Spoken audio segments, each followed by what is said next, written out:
사무엘상 19장 1절입니다. 사무엘상 19장 1절 마지막 절까지 봉독하겠습니다.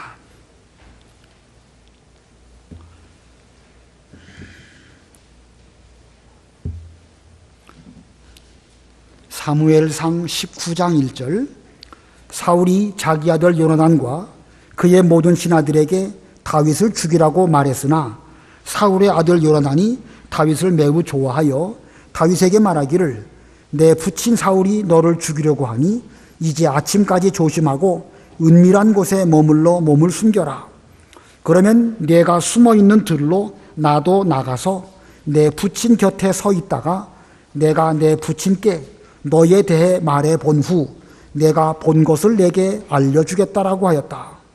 요나단이 자기 부친 사울에게 다윗에 대하여 좋게 말하였다. 왕은 종 다윗으로 인해 죄를 짓지 마십시오. 그는 왕께 죄를 짓지 않았으며 오히려 왕께 아주 좋은 일만 했기 때문입니다. 그가 자기 목숨을 걸고 그 블레셋 사람을 쳐 죽였으며 여호와께서 온 이스라엘을 위하여 큰 구원을 베푸셨으므로 왕께서도 보고 기뻐하셨는데 왜 왕께서는 다윗을 죽여 무죄한 피를 흘리는 죄를 지으려 하십니까? 사울이 요나단의 말을 듣고 맹세하기를 여호와의 살아계심을 두고 맹세하는데 다윗이 결코 죽지 않을 것이다 하니 요나단이 다윗을 불러서 이 모든 일을 그에게 알려준 후 다윗을 사울에게로 데리고 갔고 다윗이 전과 같이 사울 앞에 있게 되었다. 전쟁이 다시 일어나게 되어 다윗이 나아가 블레셋 사람들과 싸워 그들을 쳐서 크게 사륙함으로 그들이 다윗 앞에서 도망하였다. 사울이 자기 집에서 손에 창을 들고 앉아 있을 때에 여호와께서 부리시는 악한 영이 그에게 찾아왔고 다윗은 손으로 수금을 연주하고 있었다.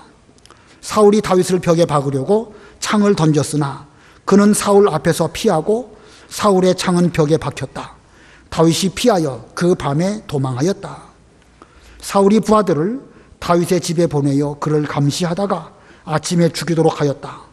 다윗의 아내 미갈이 그에게 알려주기를 만일 당신이 이 밤에 당신의 생명을 구하지 아니하면 내일은 죽임을 당하게 될 것입니다 하고 미갈이 다윗을 창문을 통해 내려 보내니 그가 피하여 도망했다.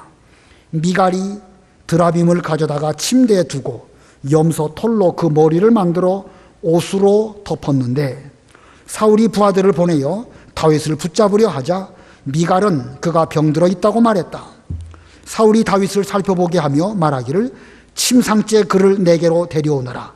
내가 그를 죽이겠다 하므로 부하들이 들어가 보니 침상에는 드라빔과 염소 털로 만든 그 머리가 있었다. 사울이 미갈에게 말하기를 왜 너는 이처럼 나를 속여 내 원수를 보내 도망하게 했느냐 하니 미갈이 사울에게 대답하기를 그가 제게 말하되 나를 보내라. 왜 내가 너를 죽여야 하겠느냐 했습니다라고 하였다. 18절 다윗이 피하여 도망한 후 라마의 사무엘에게 가서 사울이 자기에게 행한 모든 일을 알리고 사무엘과 함께 가서 나요새 머물렀다. 누군가가 사울에게 보고하기를 보십시오. 다윗이 라마의 나요새 있습니다라고 하니 사울이 다윗을 붙잡으려고 부하들을 보냈는데 그들이 선지자의 무리가 예언하는 것과 사무엘이 그들의 지도자로 서 있는 것을 볼 때에 하나님의 영이 사울의 부하들 위에 임하니 그들도 예언을 하였다.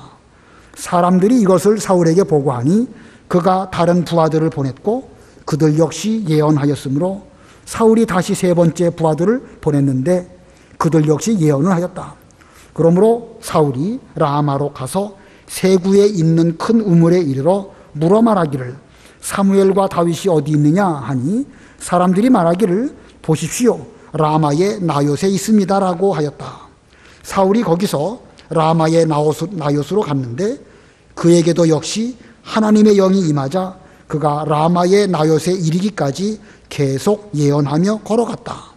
또한 그가 자기 옷을 벗어버렸고 사무엘 앞에서 예언했으며 그날 온종일 벗은 채로 쓰러져 있었으므로 사람들이 사울도 선자들 중에 있느냐라고 말했다. 거기까지 봉독하겠습니다. 오늘 본문의 내용은 이 다윗이 아주 위험한 가운데 있었는데 하나님의 섭리 가운데 요나단을 통하여 보호해 주셨고, 또 미갈이라는 아내를 통하여 보호해 주시기도 하였고, 하나님의 영이 직접 사무엘과 함께 있었던 선지자들에게도 함께 하시고, 또 이 다윗을 붙잡으려고 보냈던 이 사울의 부하들 위에도 임했기 때문에 결국은 하나님의 그 보호로 다윗이 생명을 잘 부지할 수 있는 그런 내용입니다. 그래서 오늘 제목은 하나님의 보호, 하나님의 보호라는 제목입니다.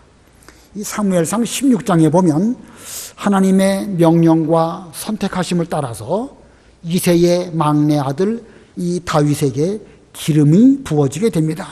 이것은 곧 장차 이스라엘의 왕이 될 것이라는 것을 암시하는 그런 일입니다. 자, 이 기름 부음을 받았을 때에 그때부터 다윗은 여호와의 영께서 그와 함께 하셨습니다. 그러나 그 이후 무슨 다윗이 내가 기름 부음을 받았다 이렇게 해서 자기 노력으로 왕 위에 오르려고 어떤 시도를 하지 않았습니다. 오히려 철저하게 하나님의 섭리에 순종하고 충실하게 자기의 본분을 잘 감당했습니다. 사울을 왕으로, 하나님께서 기름 부어 세우신 왕으로 여겨 사울에게 충성했고, 자기 힘으로 얼마든지 사울을 죽이고 그 왕 위에 올라갈 수도 있지만 다윗은 절대 그렇게 하지 않았습니다. 이게 참으로 다윗이 훌륭한 면이죠. 그 열왕기 상에 보면 르호보암 왕 때에 여로보암이라는 사람이 등장하게 되고, 그 여로보암도 앞으로 내가 왕 될 것이다 라고 하는 기름 부음을 받습니다. 근데 그 여로보암과 본문에 나와 있는 다윗과 차이가 무엇이냐? 똑같이 하나님의 예정 속에서 앞으로 왕이 될 것이다 라는 그런 예언을 받았지만 다윗은 결코 자기 힘으로 왕 되려고 시도하지 않고 하나님의 섭리를 잘 순종해 나가다 보니까 하나님의 은혜로 모든 일이 잘 되고 또 왕 위도 올라가게 되었습니다. 그러나 거기에 비하면 여로보암은 자기 힘으로 뭘 해보려고 하다가 물론 왕이 되기는 됐지만 그는 악한 왕의 대명사가 되고 말았던 것입니다. 자, 이 다윗이야말로 여호와의 영, 곧 성령의 인도대로 살았던 이런 사람입니다. 자, 그런데 다윗은 이렇게 여호와의 영의 인도를 따라서 쭉 살았다고 하면 거꾸로 사울은 그 즈음부터 여호와의 영이 떠난 그런 가운데에서 이 죄 없는 다윗을 죽이려고 부단히 애쓰는 이런 일을 했음을 우리가 앞부분에서 살펴보았습니다. 사울이 2번이나 다윗을 죽이려고 창을 던졌고, 또 블레셋 사람 100명의 포피를 가지고 오면 내가 내 딸 미갈을 주겠다라고 말하면서 그 딸과의 결혼 문제를 놓고 다윗을 죽이게 하려는 이런 악한 계획을 품었습니다. 얼마나 야비한 사울인지 알 수 있죠? 자, 오늘 본문에서도 이 사울은 계속해서 다윗을 죽이려고 하고 있음을 보여줍니다.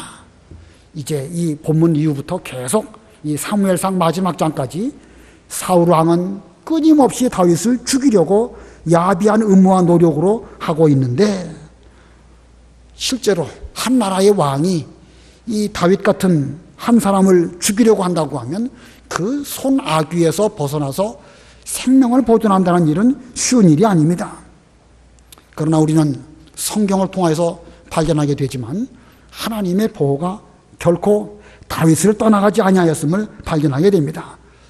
아무리 절대 권력자 왕이 다윗을 죽이려고 해도 하나님의 보호가 다윗과 함께 하는 이상 다윗의 머리카락 하나도 상하지 못하도록 하나님께서 보호해 주셨습니다.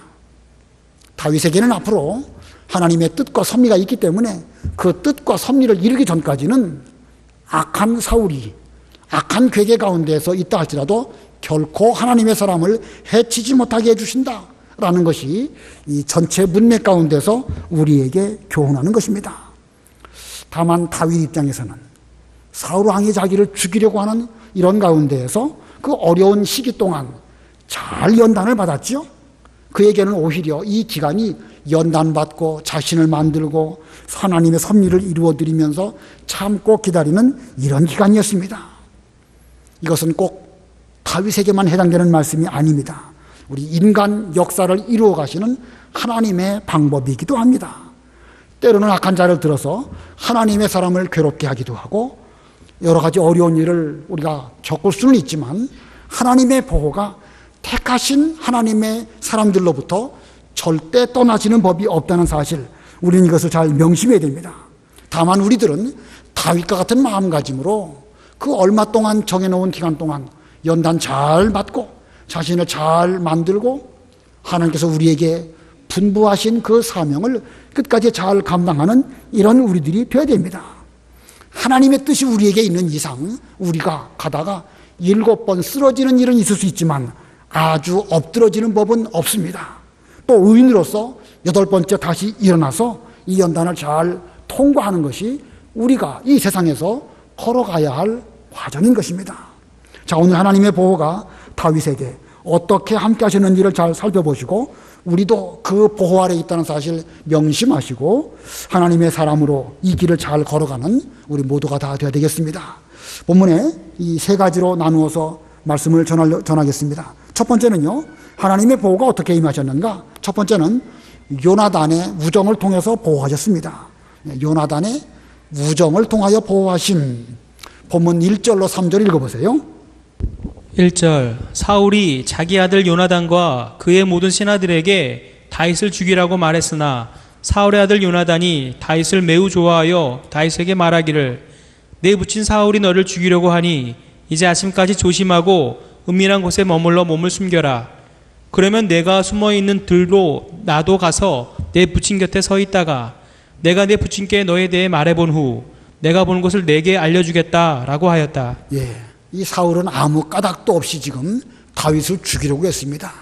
이미 다윗은 사울의 딸인 미갈과 결혼했고 블레셋 사람들에 대해서 전쟁에서 가는 곳마다 지혜롭게 행동하고 승리하고 얼마나 좋습니까? 그럼에도 불구하고 그 시기심 때문에 또 하나님의 영이 그와 더 이상 함께하지 않았기 때문에 그는 다윗을 죽이려고 했고 신하들에게 다윗을 죽여라 이렇게 명령했습니다. 자, 우리가 여러분이 만일 다윗의 이 사울 왕의 신하였다고 하면 어떻게 해야 될까요? 절대 권력자인 왕이 우리에게 죄 없이 선한 어떤 사람을 죽이라 이렇게 말했다고 하면 우리는 그 왕의 명령대로 가서 그 다윗 같은 선한 사람을 죽여야 할까요? 말아야 할까요? 이거 심각하게 실제로 생각해 보아야 할 일입니다. 분명 현재 이 불의하고 이 비정상적인 명령이 왕으로부터 내려왔는데 우리 스스로가 아무 생각 없이 분별하지도 않고 왕이 하라고 했으니까 난 할 수밖에 없지 않느냐 이렇게 하면서 오늘날 선한 사람, 죄 없는 사람을 까닭 없이 죽인다고 하면 우리에게는 책임이 없을까? 그런 명령을 내린 그 사람에게만 있을까? 이거 생각해 볼 문제입니다. 의외로 그런 일들이 오늘날도 많이 일어날 수 있습니다. 분명 비정상적인 어떤 일이 일어나고 있습니다.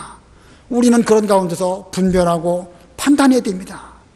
왕이 명령할 수도 있고 내 힘으로는 쉽지 않은 그런 일들이 있지만 그러나 나라는 인격체가 여기에 존재하는 이유는 상황을 바로 판단하고 거기에서 분별해서 옳은 길을 걸어가는 것이 이게 진정으로 지혜 있는 사람인데 나는 모르겠다 그런 거 그런 건 나하고 상관없다. 난 그저 이것이 옳다고 생각하니까 난 그저 이 길을 갈 뿐이다.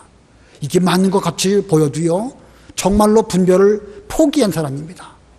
분별하지 못하는 것도 그렇지만 아예 분별하기를 내놓은 사람 더 위험하지요. 사울의 신하들은 그 즈음에 그랬다고 볼 수밖에 없습니다. 자, 이렇게 그 당시에 사울의 신하들이 그랬을지 몰라도 이 왕 앞에서라도 아닌 것은 아니라고 말할 수 있는 그런 사람, 그 사람이야말로 진정한 하나님의 사람입니다.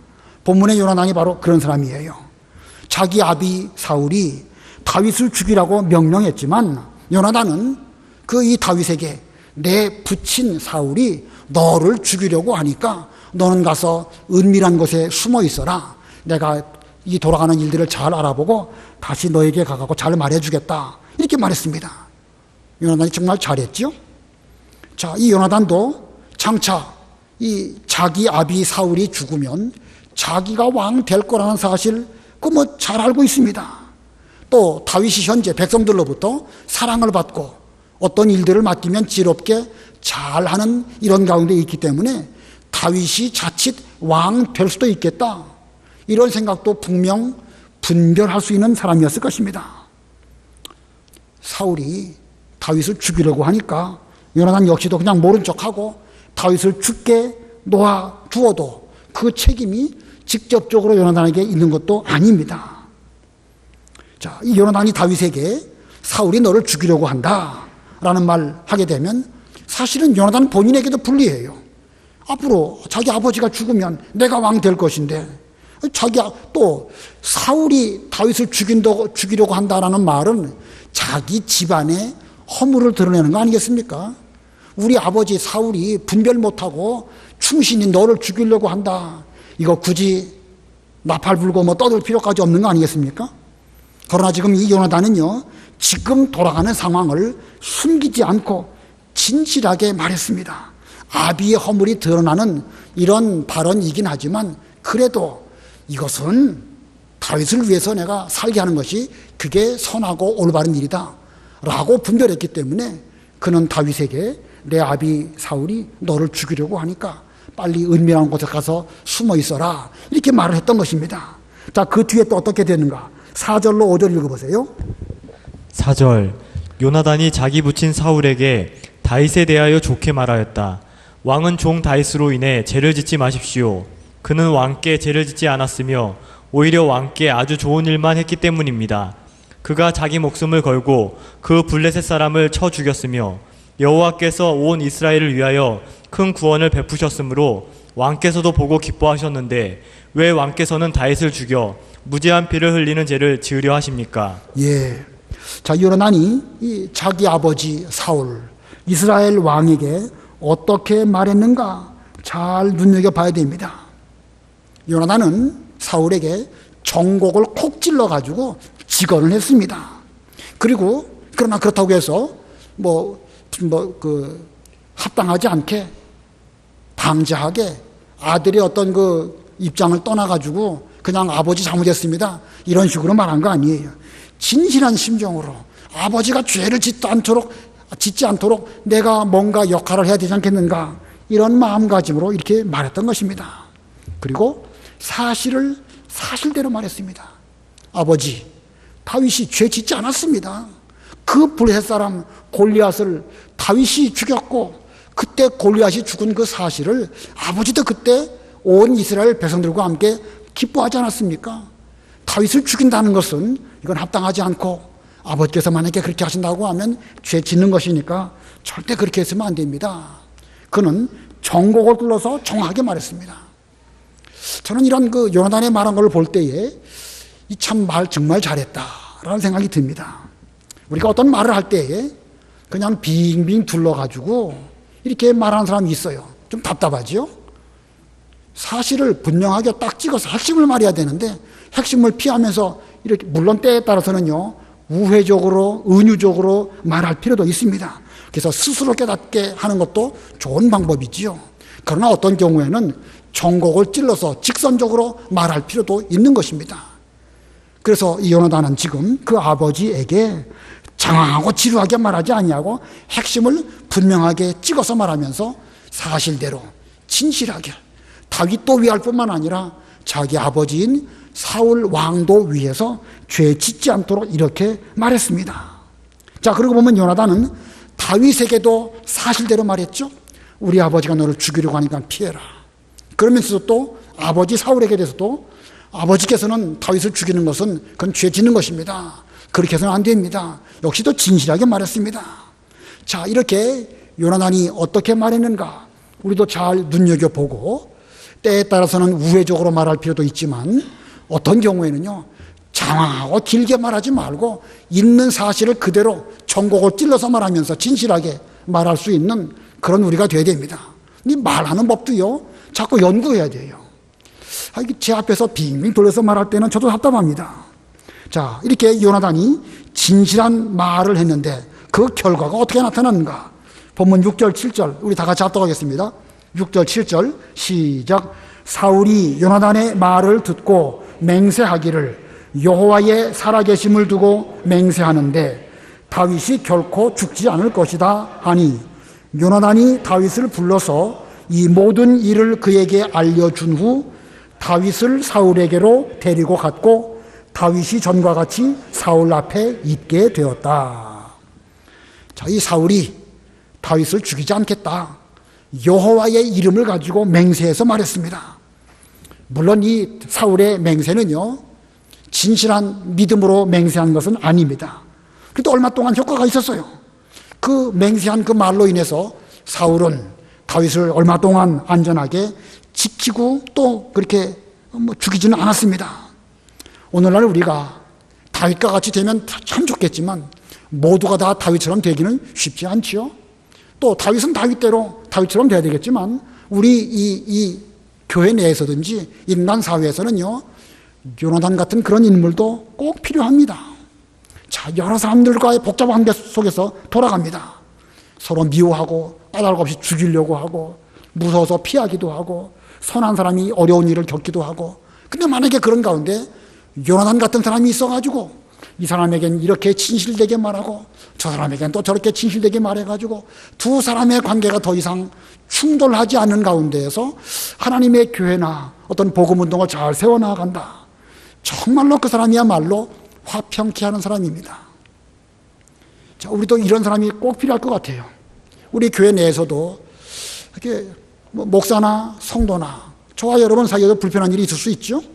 여러분 중에는 저한테 직접 말하기도 어렵고 제가 여러분에게 그렇게 하면 안 됩니다 이렇게 말하기도 쉽지 아니하고 그런 일들이 있을 수 있습니다. 그러한 때의 가운데에서 목사에게 말할 때는 잘 말해주고 또 그 해당되는 사람에게 말해줄 때는 또 선하게 좋은 뜻으로 진실하게 잘 말해주어가지고 이 관계를 잘 융하게 만든다고 하면 참으로 그 사람이야말로 오늘날 요나단 같은 사람입니다.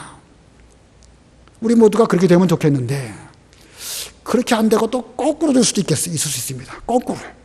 그 사이를 이간시키고 벌어지게 만들고 교회를 허물고 이렇게 해가지고 점점 교회가 쪼개지고 분열하고 이렇게 될 수도 있는 거예요. 자, 우리 모두가 다 다윗과 같이 올바른 길을 걸어가면서 때로는 요나단 것처럼 화평케 하는 그런 사람이 된다고 하면 교회가 좀 힘들고 어려워도요, 그런 교회는 가면 갈수록 좋은 교회가 될 것입니다. 아무쪼록 우리 모두가 다 요나단 같이 생명을 살리고 교회를 세우는 이런 우리들이 되어야 되겠습니다. 그다음에 두 번째, 하나님은 다윗을 어떻게 보호해 주셨는가? 이 미갈의 거짓말로 또 보호해 주셨습니다. 거짓말 자체가 좋은 건 아니에요. 그런데 의외로 그런 방편으로도 하나님께서는 이 다윗을 보호하셨습니다. 그렇다고 해서 하나님이 미갈에게 거짓말해서 다윗을 보호해라 이렇게 하신 건 아니에요. 그러나 인간 사회 속에서는 그런 방법도 하나님의 섭리 가운데 있다는 걸 보여줍니다.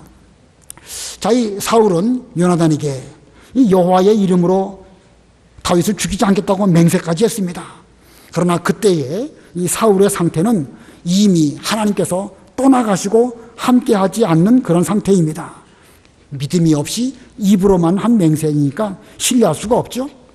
이 사울은 이렇게 맹세했음에도 불구하고 악한 영이 그 위에서 강력하게 역사하니까 또 다윗을 죽이려고 했습니다. 본문 8절부터 10절 읽어보세요. 8절. 전쟁이 다시 일어나게 되어 다윗이 나아가 블레셋 사람들과 싸워 그들을 쳐서 크게 사륙함으로 그들이 다윗 앞에서 도망하였다. 사울이 자기 집에서 손에 창을 들고 앉아 있을 때에 여호와께서 부리시는 악한 영이 그에게 찾아왔고 다윗은 손으로 수금을 연주하고 있었다. 사울이 다윗을 벽에 박으려고 창을 던졌으나 그는 사울 앞에서 피하고 사울의 창은 벽에 박혔다. 예. 다윗이 피하여 그 밤에 도망하였다. 예. 여기 8절에 보면은요, 전쟁이 또 일어나게 되었고 다윗은 나아가서 블레셋 사람들을 잘 물리쳐 싸웠고 큰 승리를 얻게 되었습니다. 좋은 일이죠. 그 좋은 일에 사울은 또 역시 시기심이 발동해가지고 이 다윗을 죽이려고 또다시 그를 향하여 창을 던졌습니다. 자, 이거 보면 하나님께로부터 버림받은 사울의 심리 상태가 어떠한가? 지금 자기를 위해서 충성하는 다윗을 죽이는데 그는 지금 심리적으로 불안한 가운데 있습니다. 이 다윗이 자기의 왕위를 노린다고 하는 이 강박관념, 사실은 전혀 그런 거 아니거든요. 근데 강박관념 속에 빠져 있으니까 그냥 다윗을 죽이려고 했고, 또 백성들이 다 다윗을 좋아한다라고 하는 그런 피해의식, 이런 것이 그의 마음속에 작용하고 있는 것입니다. 자, 이렇게 사울이 기회 있을 때마다 다윗을 죽이려고 하니까 이 다윗의 마음이 얼마나 불안했을까? 이거 뭐 잠시도 방심할 그 틈이 없습니다. 자, 왕궁에서 사울의 이 창을 피한 다윗은 그 밤에 그 왕궁을 떠나서 이제 자기 집으로 도망하고 말았습니다. 다윗은 얼마든지 사울과 맞서 싸울 수 있는 힘이 있습니다. 그는 골리앗도 무찌른 사람이고 또 여러 가지 전쟁을 통해 가지고 지금까지 상당히 많은 전과를 올린 이런 용사입니다. 그럼에도 불구하고 그는 단 한 차례도 사울 왕과 맞서 싸우지 않았습니다. 그리고 그는 그날 밤 피해 가지고 자기 집으로 갔습니다. 그랬더니 사울이 자기 신하들을 또 보내 가지고 잘 감시했다가 내일 아침에 그를 붙잡아 와라, 이렇게 했습니다. 이렇게 끈질기게 이 사울이 다윗을 죽이려고 할 때에 이 사울의 딸이며 다윗의 아내가 된 이 미갈이 다윗을 창문으로 이제 도망하게 하고 다윗이 누워 있었던 그 침상에다가 드라빔을 갖다가 놓고, 드라빔은 사람 모양으로 생긴 그런 우상입니다. 우상을 갖다 놓고 염소 털로 머리카락을 잘 모양을 만들고 마치 다윗이 병들어 있는 것처럼 그렇게 위장을 했습니다. 그래서 이 다윗이 병들었습니다 라고 사울 왕에게 보고하니까 사울 왕이 침상채 그를 끌고 내게 데리고 와라 해갖고 그 부하들이 가보니까 이건 다윗이 아니라 드라빔으로 가짜로 위장해 놓은 것이었거든요. 자, 그랬더니 이제 미갈이 그 아비 사울에게 거짓말로 말을 합니다. 본문 17절 읽어보세요. 17절 사울이 미갈에게 말하기를 왜 너는 이처럼 나를 속여 내 원수를 보내 도망하게 했느냐 하니 미갈이 사울에게 대답하기를 그가 제게 말하되 나를 보내라 왜 내가 너를 죽여야 하겠느냐 했습니다 라고 하였다. 예, 미갈이 계속 거짓말을 하고 있죠. 예, 병들었다는 말도 거짓말이었고 다윗이 미갈을 죽이려고 한다고 하면서 도망가게 한 것도 아니었습니다. 자기가 의도적으로 남편을 도망하게 한 것이었죠. 아무튼 그러나 그는 거짓말로 계속해서 아비를 속이면서 다윗을 보호하려고 하는 이런 일을 했습니다. 여기 등장하는 미갈이라고 하는 인물, 썩 훌륭한 사람은 아니에요. 여러분 잘 아시죠? 나중에 보면 미갈이 그렇게 썩 훌륭한 인격을 갖고 있는 사람은 아닙니다. 그러나 하나님께서는 그런 인물을 통해서도 이 다윗을 보호하게 하셨음을 이 섭리 가운데 우리는 발견합니다. 자, 그런데요, 이 다윗은 이 위기 상황 속에서 하나님께서 자기를 어떻게 구원해 주셨는가, 그는 시를 통해서 표현하고 있는 그 시가 시편 59편입니다. 한번 찾아보세요. 시편 59편. 그 표제어 한번 보시기 바랍니다. 시편 59편 표제어에 뭐라고 되어 있냐면 지휘자를 따라 알다스헷에 맞춘 다윗의 믹담. 사울이 사람을 보내어 다윗을 죽이려고 그 집을 지킬 때, 바로 요 상황 가운데에서 다윗은 이때 하나님께서 자기를 어떻게 보호해 주셨는가 라고 깨닫고 하나님을 찬송한 시가 바로 시편 59편입니다. 한편으로는 위기고 한편으로는 죽을 통을 만났지만 그 가운데에 다윗은 하나님을 의지했고 하나님을 의지한 것만큼 하나님의 보호가 그에게 있었고 그는 그 어려운 가운데서 이 찬송으로 하나님께 영광을 돌려드렸습니다. 그만큼 위기가 그에게는 하나님을 의지하는 기회가 된 것입니다. 자, 시편 59편 3절 4절 읽어보시기 바랍니다. 3절 보소서 그들이 내 생명을 해하려고 숨어 기다리며 흉악한 자들이 모여 나를 대적합니다. 여호와시여 나는 잘못도 없으며 죄를 짓지 아니하였습니다. 아무 잘못이 없는데도 그들이 달려와 싸우려 하오니 일어나 내게 가까이 오셔서 나를 살피소서. 예, 이 말은, 이 시는 다윗이 하나님께 대하여 기도하며 찬송한 시입니다. 그는 진심으로 사울을 조금 더 미워하지 않았고 오히려 사울에게 잘했는데 이 사울이 나를 죽이려고 합니다. 하나님, 저는 주님밖에 의지할 데가 없어서 주님께 피하오니 저를 살펴주시옵소서, 이렇게 찬송을 했습니다. 그리고 나서 맨 뒤에 16절, 17절, 시편 59편 16, 17 우리 다 같이 합독하겠습니다. 시작. 그러나 나는 주님의 힘을 노래하며 아침에 주님의 인애를 높이 찬양할 것이니 이는 주께서 나의 요새시고 내 환난의 날에 피난처가 되시기 때문입니다. 나의 힘이 되신 주님, 내가 주님을 찬송할 것이니 하나님은 나의 요새이시며 나의 인애하신 하나님이십니다. 자, 우리는 이 시를 지금의 이 상황을 통해 가지고 미가를 통하여 보호해 주시고 또 다윗의 집에 무슨 드라빔식이나 있었을까 좀 이해가 잘 안 되죠. 이런 부정적인 면도 분명히 있긴 있습니다. 또 왜 거짓말을 통해서 다윗을 보호해 줄까? 진실하게 보호해 주면 더 좋을 텐데 이런 면도 생각해 볼 수 있습니다. 그러나 우리 하나님께서는 우리 인간의 그 추함을 역으로 이용하셔서 미갈이 거짓말 잘하고 온전한 인격은 아니지만 그래도 그런 사람을 통해서라도 하나님의 사람을 보호하시기 위하여 사용하신다는 사실을 발견하게 됩니다. 우리도 실제로 그런 일들이 얼마든지 있을 수 있습니다. 오늘날 나와 별로 상관이 없는 어떤 사람이 우연히 한마디를 했는데 그 말이 내게 꼭 필요하게 되어가지고 죄 짓지 않게 하고 자기 자리를 지키게 만들고 올바른 길로 걸어가게 하고 이런 일들이 있을 수 있습니다. 그냥 두었다고 하면 베드로는 계속 예수님을 모른다고 부인할 수도 있었는데 마침 그때 달기 울어가지고 베드로로 하여금 회개케 하시는 그런 일들이 오늘날도 있을 수 있습니다. 발람에게 그 나귀가 말한 것처럼 그런 일들 얼마든지 있을 수 있습니다. 이거 보면 우리 하나님께서는 하나님의 택한 백성들을 보호하시기 위해서 때로는 미갈 같은 사람, 때로는 요나단 같은 사람, 어떤 때는 달기 울게 하심으로 등등의 방법으로 여러 방편으로 우리를 보호해 주신다는 하나님이심을 우리는 발견하게 됩니다. 그런데 그 어려운 과정들을 잘 통과한 이 다윗은 그 고난이 오히려 그에게 하나님을 찬송할 수 있는 이런 아름다운 찬송이 나오게 되었습니다. 인생의 쓴맛을 많이 보니까 거기에서 찬송이 나오고 훌륭한 신령한 예술적 작품이 나오게 되는 것입니다. 결국은 이런 환경들이요, 결국은 요나단도 중요하고 미갈도 중요하고 사울도 필요하지만 하나님 입장에서는 다윗이라고 하는 그 인물을 만드시는 그 일에 여러 환경들을 다 사용하신 것입니다. 오늘 우리가 살아가는 이 환경 너무나 힘듭니다. 우리 힘만으로는 살아가기 힘든 이런 것이 있는데 그러나 그렇다고 해서 힘들고 어렵고 괴롭고 그것만 보시지 않아야 됩니다.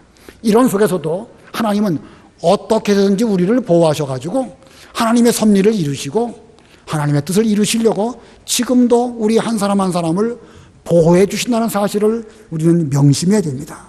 그리고 이 고통을 잘 이기는 가운데서 기도하시고 찬송하시고 또 아름다운 신앙적인 작품을 잘 우리가 흔적으로 남긴다고 하면 오히려 고난이 우리에게 큰 유익이 될 것입니다. 우리가 너무나 잘 아는 이런 말씀이지만 다윗은 실제로 이 길을 잘 걸어갔기 때문에 이스라엘의 훌륭한 왕이 될 수 있었습니다. 고난이 결국 그를 그렇게 만든 것이지요. 오늘날 우리도 힘든 일들이 첩첩으로 주변에 많이 있지만 우리도 이런 가운데서 절대 하나님의 보호가 우리에게로부터 떠나시는 법이 없다. 이 다윗은 하나님을 요새로 삼고 피난처로 삼고 의지했기 때문에 그 가운데에서 마침내 승리하고 이스라엘의 왕이 될 뿐만 아니라 하나님을 아름답게 찬송하는 이런 시인, 이런 음악가 될 수 있었던 것입니다. 그 다음에 세 번째로 하나님은 또 어떻게 그를 보호해 주셨는가? 세 번째 보호는요, 하나님의 영께서 보호해 주셨습니다. 다시 말하면 하나님의 영께서 직접 다윗을 보호해 주시는 이런 일도 있었다는 말씀입니다. 자, 이 사울이 죽이려고 할 때에 이 미갈을 통해서 가까스로 자기 집에서 탈출한 다윗은 그 길로 선지자 사무엘에게 찾아갑니다. 본문 18절 우리 다 같이 합독하겠습니다. 18절 시작. 다윗이 피하여 도망한 후 라마의 사무엘에게 가서 사울이 자기에게 행한 모든 일을 알리고 사무엘과 함께 가서 나요새 머물렀다. 자, 이 다윗이 사무엘에게 찾아갔다. 정말로 잘한 것이죠? 단순히 사무엘이라고 하는 한 인물을 찾아갔다는 의미는 아니에요.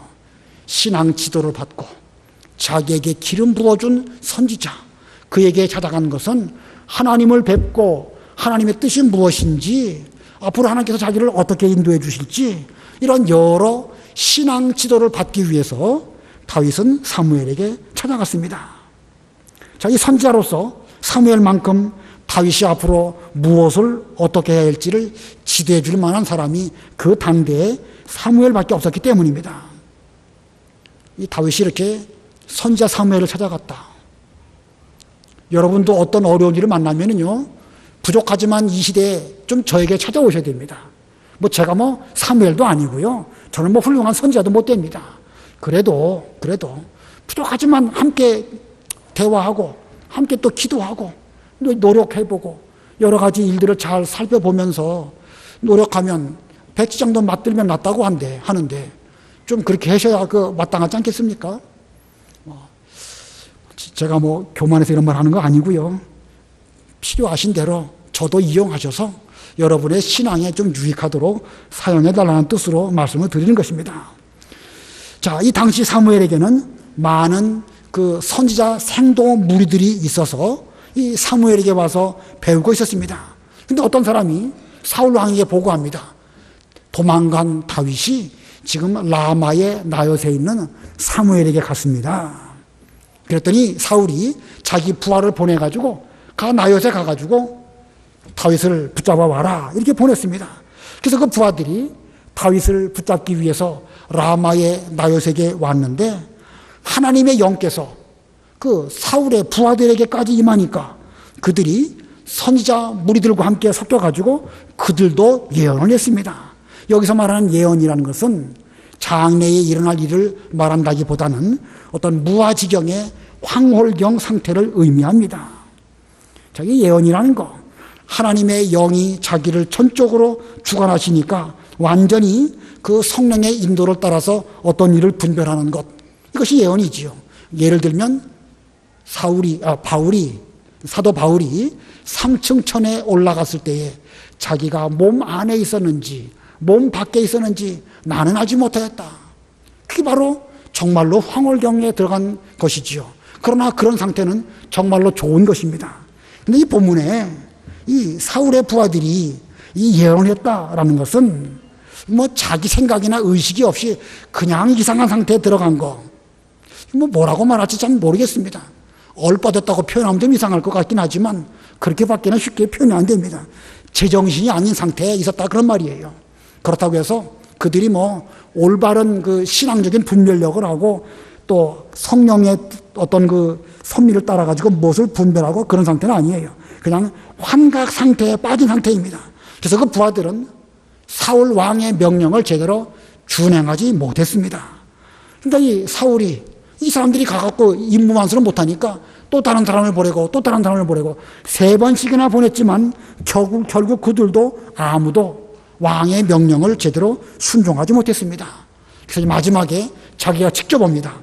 본문 23절 24절 읽어보세요. 23절 사울이 거기서 라마의 나요스로 갔는데 그에게도 역시 하나님의 영이 임하자 그가 라마의 나요스에 이르기까지 계속 예언하며 걸어갔다. 또한 그가 자기 옷을 벗어버렸고 사무엘 앞에서 예언했으며 그날 온종일 벗은 채로 쓰러져 있었으므로 사람들이 사울도 선지자들 중에 있느냐라고 말했다. 예, 사울이 직접 다윗을 잡기 위하여 이제 그 라마의 나요스로 가게 되는데 가다가 길을 물어보고 이제 글로 가는데 하나님의 영이 이 사울에게도 임했기 때문에 그는 계속 예언하면서 황홀경에서 그 길을 걸어가고 심지어 자기 옷을 벗어버렸고 사무엘 앞에서도 예언을 했는데 그날 온종일 벗은 채로 쓰러져 있었다. 이 사울이 지금 그 나름대로 볼 때에는 참 표현하기가 그런데 그렇다고 그가 무슨 사무엘처럼 올바른 성령의 감동으로 예언을 했다고 말할 수는 없지만 그는 분명 어떤 황홀경, 환각 상태 가운데 들어갔습니다. 자, 참 애매하죠? 이와 같은 사울의 그 어떤 일어난 일을 통해서 속담으로 내려온 말 가운데 사울도 선지자들 중에 있느냐라는 속담이 있다고 지금 본문에 기록하고 있습니다. 이게 무슨 뜻이겠죠? 사울도 선지자들 중에 있느냐?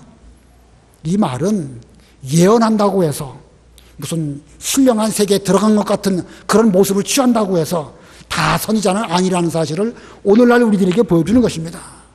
그러니까 오늘날도 뭐 병 고치고 입신하고 뭐 희한한 일들을 보여주고 그렇다고 해서 다 하나님의 선지자 참 말씀을 전하는 하나님의 종 아니라는 것입니다.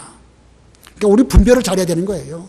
성경을 잘 가르치고 예언도 하고 큰 일 한다고 해서 그 사람이 진정으로 성령의 감동을 따라서 올바른 일을 하고 있느냐, 그거 분별할 수 있어야 되는 것입니다. 이거 분별 못하면 사울 보고서도 그 사람도 성령의 감동으로 신령한 세계에 들어갔다 이렇게 말하면 그건 분별을 제대로 못한 것이죠.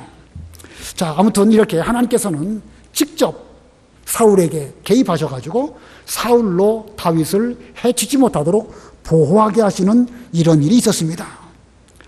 자, 오늘 말씀을 정리하면 이 하나님께서 하시는 일은 참 신기합니다.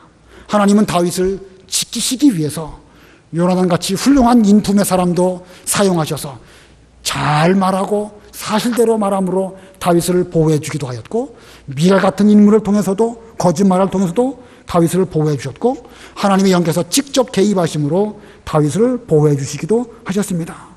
지금 이 다윗의 처한 환경은요 상당히 복잡합니다. 다윗과 요나단, 다윗과 미갈, 다윗과 사울, 복잡하죠? 여러 가지 복잡한 일들이 다윗 주변에 많이 있습니다. 그러나 그런 속에서 하나님의 섭리는 오묘하게 역사하고 계십니다. 그래서 다윗을 지키고 앞으로 하나님의 뜻을 다윗을 통하여 이루어가게 하시려고 그를 잘 보호하시는 이런 가운데 있습니다. 이와 같은 다윗의 일은 오늘날 우리에게도 똑같이 일어나고 있습니다. 그러므로 오늘날 죽을까봐 걱정할 필요 없습니다. 내가 해야 할 일이 남아있는 이상은 하나님의 보호가 절대 우리를 떠나시지 않습니다. 더군다나 예수 믿고 구원받은 성도는 절대로 하나님이 세상 끝날까지 성령께서 우리와 함께 하시고 떠나시지 않는다고 약속하셨습니다. 그러므로 우리는 두려워하지 말고 다윗처럼 하나님 중심으로 살면서 자기 본분을 다하는 이런 우리가 되어야 됩니다. 만약에 우리가 다윗처럼 하나님 중심으로 자기 본분을 잘 지키면서 나아간다고 하면 하나님께서는 여러 가지 방법으로, 심지어 하나님의 영께서 직접 개입하심으로 우리를 보호해 주시는 이런 일이 항상 우리에게 있을 것입니다. 아무쪼록 두려워하시지 말고 환경 보시지 말고 우리의 중심을 바로 해서 믿음의 길을 잘 걸어가는 여러분들이 다 되시기를 바랍니다. 기도하시겠습니다.